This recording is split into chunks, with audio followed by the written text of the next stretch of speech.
kembali berjumpa dengan saya Parindra Suta dalam acara Diampik Suta, dialog aspiratif mengupas postingan serta informasi kritis Semeton Suara Tabanan.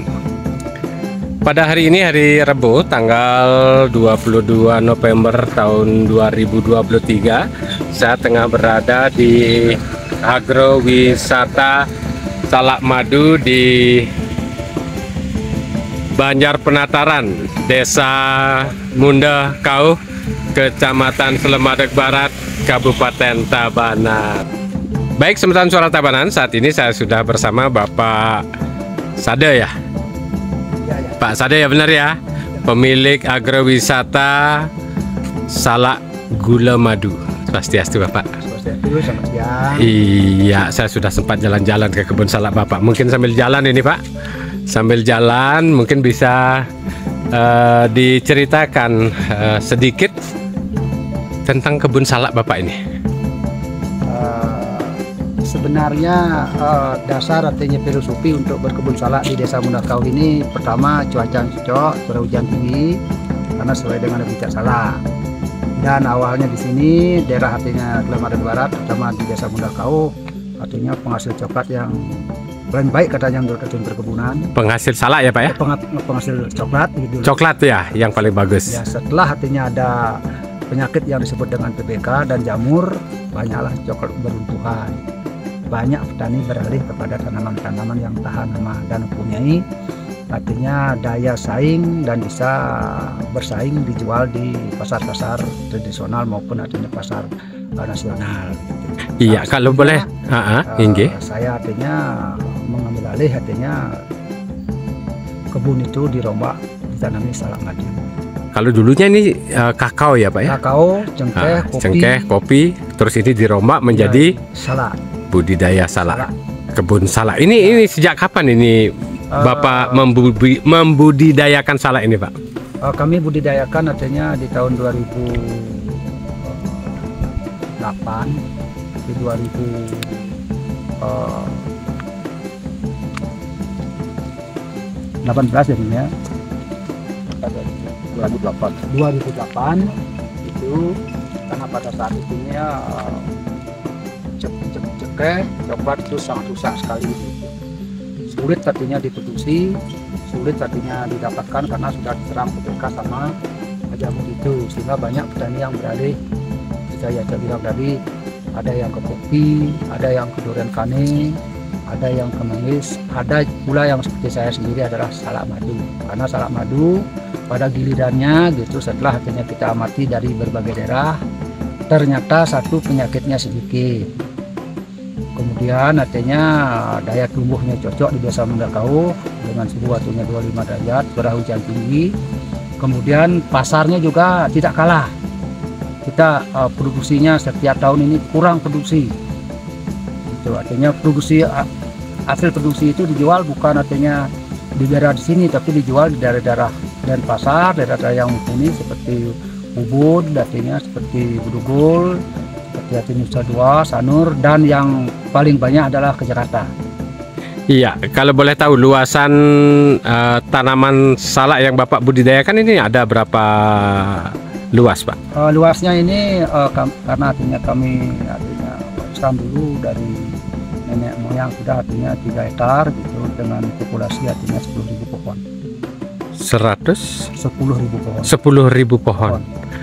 Kalau boleh tahu produksi dari 110 ya Pak ya? 10.000 pohon itu berapa ton itu Pak setahun Pak? Setahun artinya karena ini tidak terpelihara dengan bagus, artinya kami dulu artinya sambil latihan bekerja di Kementerian dan Desa tidak dapat mengurus maksimal. 1 tahun itu kami dapatkan artinya anggaplah artinya 15 ton. 15 ton itu tanpa diurus itu Pak ya? Tanpa diurus, tanpa dipupuk, tanpa diapa-apain itu. Iya. Hanya kita dapat sekali waktu pangkas dahannya dan sebagainya.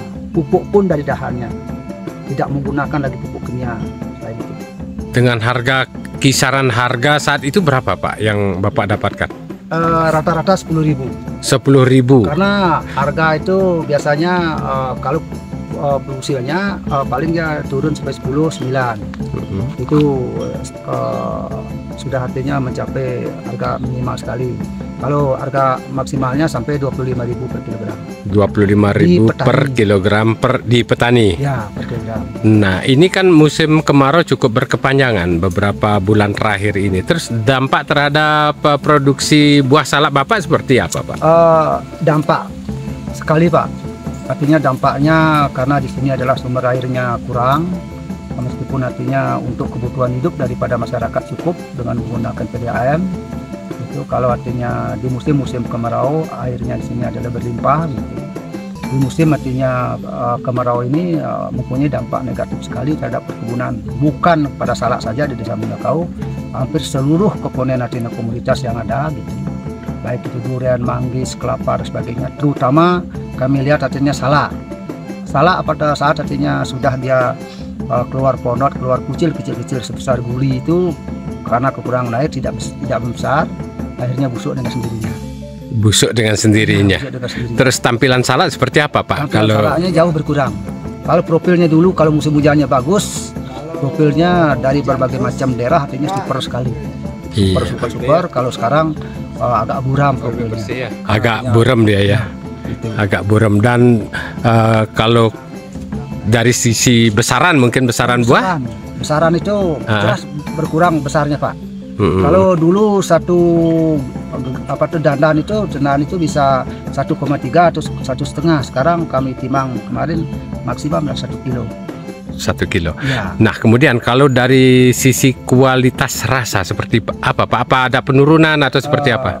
Tidak, Pak. Nah, di sini berdasarkan pengalaman berceritakan orang dari ahlinya salak, Pak.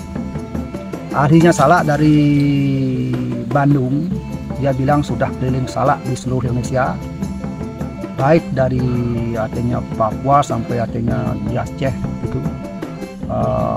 Dia sudah merasakan mana salak yang bagus, mana salak yang artinya tidak bagus gitu. Dia sudah keliling, dia teliti gitu. Kalau dia salak dibilang artinya di Aceh, di Sumatera itu memang manis, kecil-kecil, tapi kalau makan banyak tenggorokan serat. Sama dengan di Kerangsem, dia bilang kalau banyak makan serat, tenggorokan serat. Kalau daerah yang di ngastel salak di Suleman agak kecut dia, kalau makan banyak perutnya menjadi enak gitu. Kalau di Pupuan dia bilang sini kan dekat tetangga kita, kadar airnya terlalu tinggi, agak basah dia gitu dia bilang. Kalau di sini dia masuk di sini kadar airnya cukup, manisnya cukup, rasanya gurihnya juga cukup. Dia bilang kalau saya artinya peduli ini yang terbaik di antara salak yang saya rasakan. Karena satu kalau dilihat dari karakteristik daripada salak itu cocok. Suhunya rata-rata 25 derajat di bawah. Kemudian artinya cuaca hujannya tinggi, rata-rata artinya 400 mm artinya. Kemudian udaranya juga bagus sekali. Iya. Jadi bilang sudah begitu sehingga tidak mempengaruhi artinya rasa dan sebagainya. Yang menentukan sini adalah letak tingginya. Tinggi artinya betul di atas permukaan laut, Pak. Dia bilang tanahnya jadi cocok. Kalau ahlinya salak kemarin yang dari Kerangsem, dia punya juga, dia mencari gelar doktor. Dia bilang kalah salak saya di Kerangsem, Pak. Manisnya sudah ada. Ternyata di sini salak gula yang Bapak tanam dapat di Kerangsem 2 kali lipat besarnya dari salak di Kerangsem. Yang di Kerangsem manisnya di sini sudah bagus sekali. Tinggal kalau Bapak mau boleh dipupuk, boleh juga tidak. Kalau mau organik cukup dengan papahnya saja. Pakai pelepah salaknya ya, Pak ya? Saja, cukup dengan ini. Iya. Tidak usah lagi dipupuk apa-apa. Pokoknya sudah artinya mencapai 15 ton tuh gampang per tahun. Iya, dengan luasan yang Bapak sebutkan tadi itu ya, Pak ya? Ya. Kalau perhitungannya, kalau analisis tanpa kelapa di atasnya tanpa tumbuhan yang lain, analisis dulu dari Yogyakarta paling dia dapat artinya 3 hektar sekitar 300 juta. Iya. Jadi ini dapat setengah dari itu wajar karena tanaman analisis, karena kelapa banyak, durian juga banyak sebagainya, karena warisan kami tidak berani memotong. Iya, kalau menilik dari karakter yang Bapak sampaikan tadi menurut apa yang disampaikan oleh tamu Bapak tadi, berarti wilayah kita yang ada di penataran di Mundah Kauh ini sangat cocok ya untuk tanaman salak ini, Pak? Pada intinya dia bilang yang paling cocok itu adalah artinya ketinggian. Kalau diukur dari ketinggian di Desa Mundah Kauh ini Pak, 500 sampai 600. Tanaman apa saja tanaman cocok. Tinggal petani itu memilih mana yang disukai. Apakah itu seperti saya bilang durian, apakah itu dia manggis, apakah dia alpukat, apakah dia itu pisang dan sebagainya. Artinya tergantung pada pilihan masyarakat itu sendiri. Dan kualitasnya pun tidak kalah. Menurut artinya Dinas Pertanian Perkebunan juga dulu, kelapa terbaik adalah di Selamat Barat Pak, khususnya di daerah di sini dah, di atas ini. Kualitas artinya minyaknya, kualitas artinya tepalnya, santannya gitu. Makanya pertanian dulu di sini bikinlah dia perkebunan itu di Puncak Sari, sentra percoklatan. Sehingga dulu Sekdes pengurusnya dia menjadi artinya petani teladan di seluruh Indonesia untuk coklat begitu. Tetapi lama kelamaan seperti kami bilang tadi di tahun 2008 itu dengan diserang oleh PBK dan artinya jamur, coklat itu rontok semua. Termasuk perusahaan itu pun sekarang juga rontok gitu. Karena kena PBK ya, perusahaan itu ya. Ya. Iya. Sekarang barulah lagi ada petani ini artinya menanam coklat sambungan ya, artinya istilah yang dapat diwujudkan dari Iya.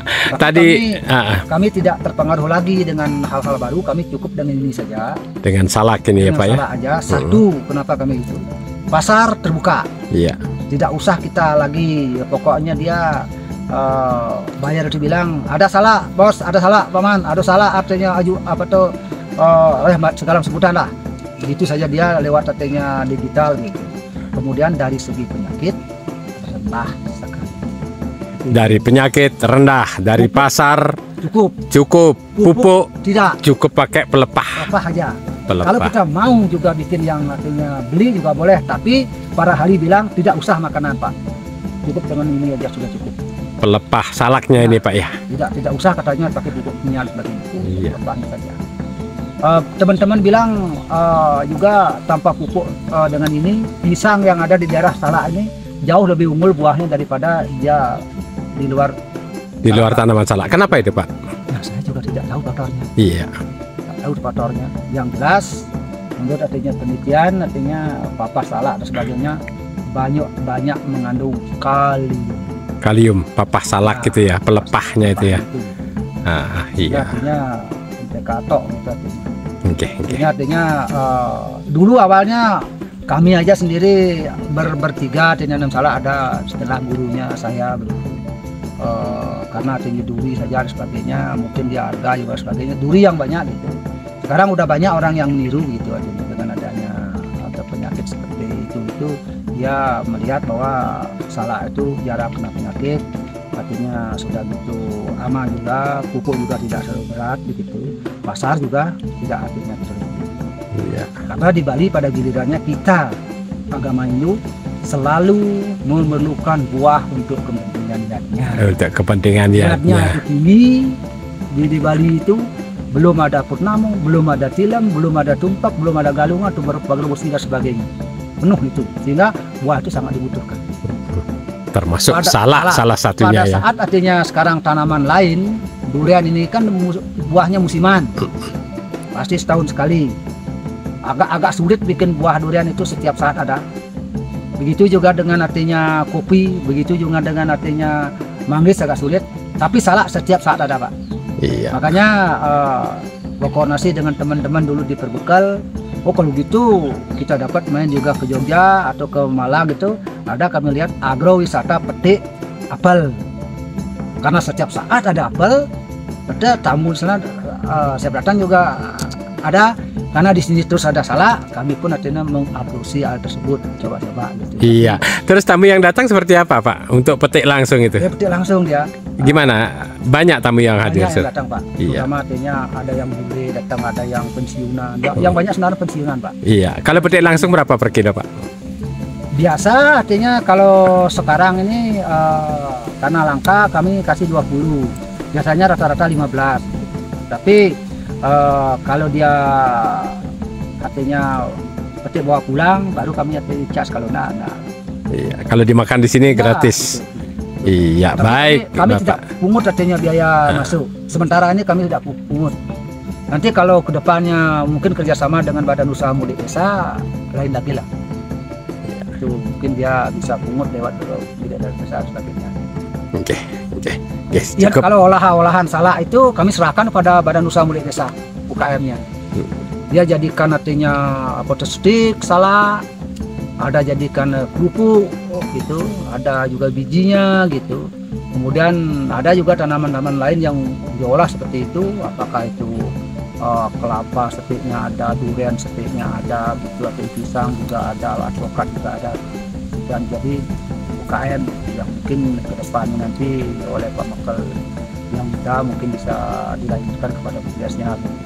Karena di sini tidak ada yang bisa dikembangkan Pak, sumber-sumber wisata yang berbentuk laut juga tidak ada, berbentuk pegunungan juga tidak ada, berbentuk yang lain juga tidak, kecuali pengolahan UKM mungkin saja seperti di Jogja, mungkin juga seperti di Malang gitu. Sehingga itu menjadi nilai tambah daripada ekonomi masyarakat yang berupa komoditas ini bisa buka. Oke, Pak Nyoman. Barangkali itu Pak. Iya, terima kasih Pak Nyoman. Baik, sebentar Suara Tabanan. Nah, ini sekarang saya bersama Bapak Perbekel Desa Mundah Kauh, Bapak Nyoman Giri Artawan. Mungkin sambil mau metik salak ini, sambil jongkok ini mungkin Pak. Ya, halo sobat Suara Tabanan. Ini nguda ini ya Pak Man ya? Masih muda. Sudah Sudah 2 itu ya? karena gini batu kurang air. Iya, Pak Nyoman selaku perbekel di Desa Mundah Kauh melihat potensi sumber daya alam terutama buah-buahan ini, terutama lagi salak. Seperti apa Bapak melihat? Baik, sahabat Suta, dapat kami sampaikan di sini kami berada di agrowisata kebun salak madu di Banjar Penataran. Ini di kebunnya Bapak Nyoman Sada Adi Astawa, yang beliau juga mantan perbekel kami di Desa Mundah Kauh. Dan kebetulan artinya hari ini kita ada kesempatan untuk main-main di kebunnya beliau. Untuk sahabat Suta kami informasikan artinya di sini untuk salak ini khusus untuk salak madu. Yang pertama artinya secara rasa dijamin jos, manis mantap, dagingnya gurih mantap, harga juga mesemeton. Iya. Harga saudara. Harga saudara. Kalau harga saudara gratis berarti Pak ya? Ya. Itu harga saudara. Untuk sahabat Suta, nanti kalau yang berkunjung ke agrowisata kebun salak madu yang ada di Banjar Penataran, di kebunnya Pak Nyoman Sada Adi Astawa, silahkan dilihat-lihat. Kalau ada keperluan untuk upacara, untuk oleh-oleh, untuk keluarga yang ada di luar daerah, silahkan nanti dipesan, nanti nomor konteksnya langsung nanti Ke Pak Sada Astawa ya.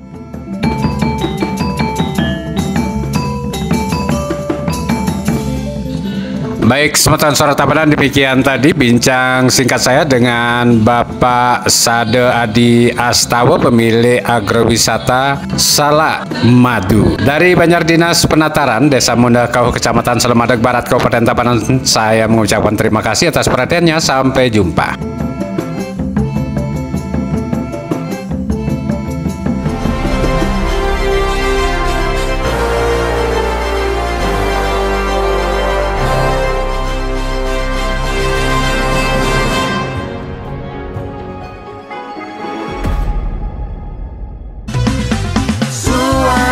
Tabanan, suarane semeton Tabanan. Suta, suta, suta.